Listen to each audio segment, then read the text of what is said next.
Guys, Gavin and I are back. This month in Venture is going to be jam-packed with so much tech, AI, and our darling from Canva. Hey guys, real quick, before we start the next vlog, I want to bring you up to speed on a really cool company. Startups and scale-ups, check this out. WeAreLuna.co is a great place for you and your business to start off with phenomenal accounting and legal services. So if you're a startup or a scale-up looking for legal and finance support, or alternatively looking to raise capital, WeAreLuna.co is where you need to be starting off. These guys have been doing it for as long as the dinosaurs have roamed Earth. And if you mention this vlog, they'll give you $200 credit towards your first kickoff.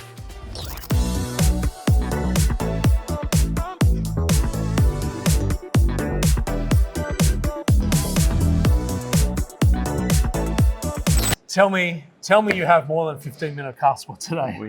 We need more than 15 minutes because there is so much to pack into this vlog today. Guys, welcome back to the vlog. Let's get straight to it. What month are we in? April? April. Seeing as though we're in April, that means that Cut Through Venture have brought out their Q1 2025 State of Funding. Tobi's very excited.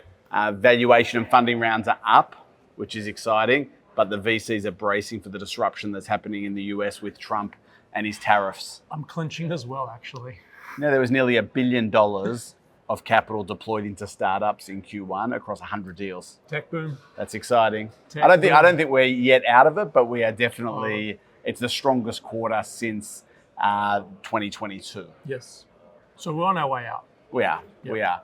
There were a couple of raises. In fact, last month, do you remember when we announced when EVP led the 17 million into Strongroom AI last month? I remember it. Was probably one of the news, whatever it is, what are we talking about here? 48 hours later? 48 hours later, the forensics and the police were pulled in. A week later, the company was in administration. So that story has unfolded significantly over the past couple of weeks. Let's just recap there. Strongroom raised 17 million. Yeah, led by EVP. They put in about $10 million. 48 hours after we talked about it on our last pod or vlog. Yep. Vlog. Vlog. Tobi gets confused whether he's doing a podcast or a vlog these days. Vlog. Yes. It's over. It's over. So money gone? They're still working through it, but there's certainly a lot of due diligence. There'll be a lot of questions around due diligence processes as a result. Separately, Sydney-based Protect had one of the biggest deals. PE came in at $445 million deployed into that company. It was started by some PwC colleagues PwC guys. in 1999. So these are not overnight success stories, but building significant businesses. So far, 26 years to become an overnight success. That's exactly right. They're on their way. Good news for founders in Australia is that 3 new VC funds were launched last month. Yeah.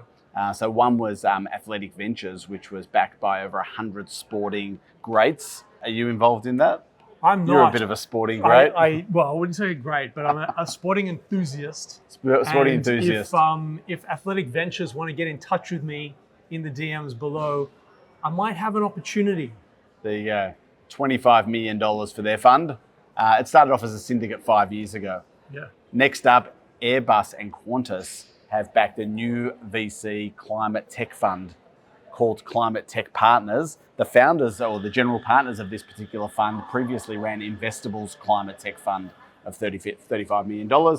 And then Sydney University have decided to see how they can commercialise tech startups coming out of Sydney Uni with a $25 million pre-seed fund. I think that's a genius move by Sydney University. I think more universities should be doing it. You've got the talent, you're inspiring the next cohort of game changers. I think fund them as well. And I think what's interesting for me there is whilst there are the big funds that we always talk about, Square Peg, Blackbird and Airtree, and a couple of them are out there raising for their next vintage of funds, there are a few of these micro funds that are getting limited partners to give them money to invest in pre-seed and seed stage, which is exciting given the current climate and the uncertainty. Now, Gav, I think we've been going for 3 or 4 minutes. We haven't mentioned Tesla. We haven't mentioned our darling Canva. Let's start with Canva. Okay. Last week, Canva Create 2025. It was in the YouTube theater in LA.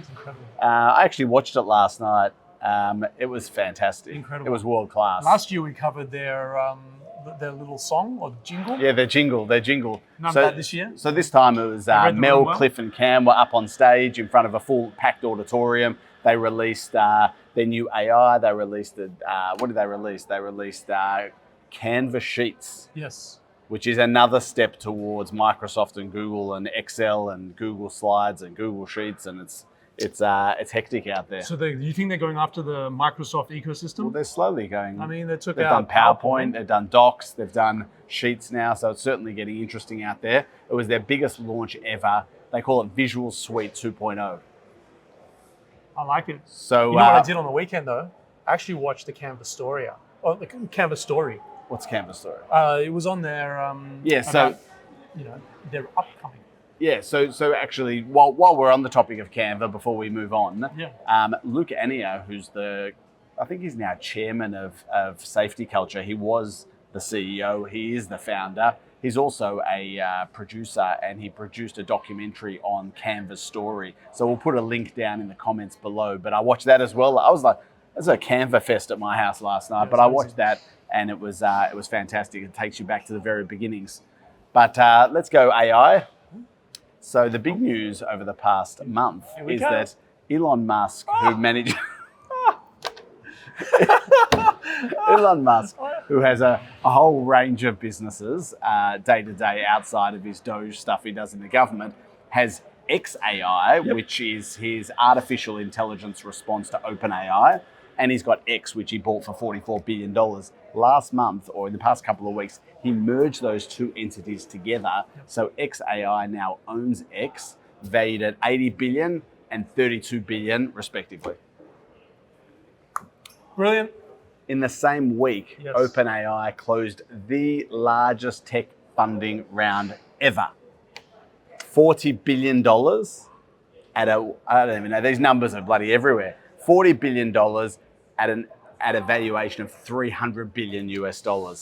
And SoftBank led that round. Yeah, so there's two things there, right? Firstly, I'm just not on the Altman train. Okay. I'm just not there. And now you're compounding the problem with Massa. Oy, oy, oy. It's going to get hectic out there. It's going to get hectic. But that's our AI news. On the cybersecurity side of things, the largest ever exit of an Israeli tech company, Wiz, was acquired by Google for $32 billion. And if you recall, 6 months ago, Google made an offer at $23 billion US. They said no. The information got leaked to the press. 6 months later, Google come back with an offer that's 30%, 40% more, and they said yes and took the check. Boom goes the dynamite.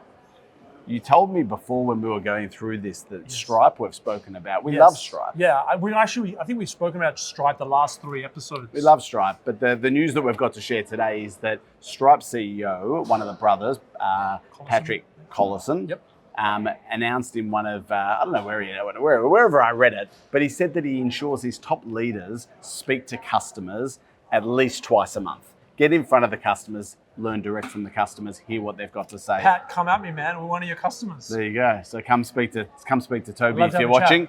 And Patrick also got appointed last week onto Meta's board of directors. So Meta is the parent company of Facebook. So Stripe and Facebook coming together. I like it.